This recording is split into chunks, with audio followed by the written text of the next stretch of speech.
Salut et bienvenue sur la chaîne de Les Infos de chez nous. Décidément, l'humoriste observateur Eben a délibérément choisi de titiller des personnalités publiques ivoiriennes. Après le couple Didi Bessaraï Dologne, Camille Makosso et sa fille Kim Makosso, c'est sur l'actrice et chroniqueuse Marie-Paul Adjé qu'il a attaqué. Observateur Eben, la beauté de Marie-Paul Adjé n'est pas naturelle. L'humoriste ivoirien, observateur Eben est passé maître depuis un certain temps à se moquer des célébrités ivoiriennes. Il a commencé par mettre son dévolu sur le couple formé par Didi B et Saraï Dologne. Dans des propos vexants, il avait indiqué dans une sortie médiatique en 2023 qu'est-ce que le jeune rappeur ivoirien attendait depuis pour mettre en enceinte son épouse après seulement un an de mariage. Il y a eu rapidement une levée de bouclier contre lui de la part des internautes sur les réseaux sociaux. Dans la foulée, Didi B avait même pris une décision ferme de porter contre l'humoriste qu'il a finalement abandonné. Par la suite, il a mis dans son viseur l'influenceur ivoirien, Camille Makosso et sa fille Kim Makosso. Cela faisait suite à des accusations de harcèlement dont il était visé. Passé ces différentes polémiques, observateur Eben fait encore parler de lui.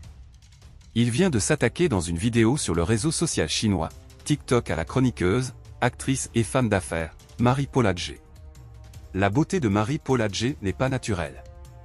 C'est une beauté modernisée, artificielle, avec des filtres. Même son teint, je me demande si c'est son vrai teint. Elle savait que si elle est restée naturelle, elle ne serait pas ce qu'elle est. Elle n'est pas authentique, je l'affirme, elle est fake, souligne-t-il.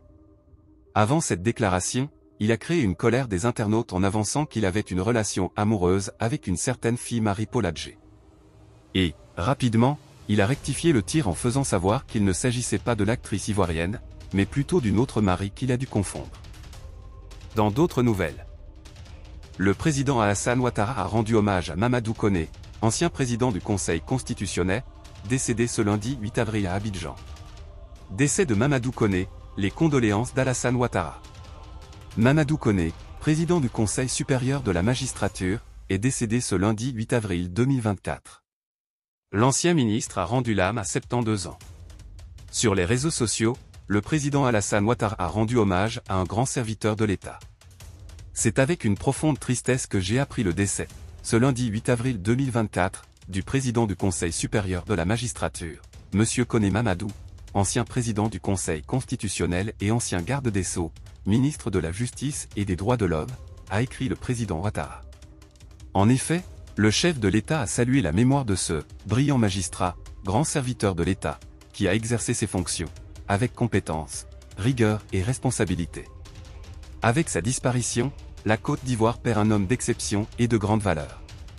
Je perds un ami sincère et loyal, a regretté le chef de l'État, présentant ses condoléances les plus émues à l'épouse, aux enfants, la famille du disparu ainsi qu'à la grande famille de la magistrature. Communiqué de la présidence ivoirienne. Si vous avez aimé cette vidéo, merci de liker, partager, commenter et surtout vous abonner à la chaîne. Et on se retrouve très vite pour une prochaine vidéo.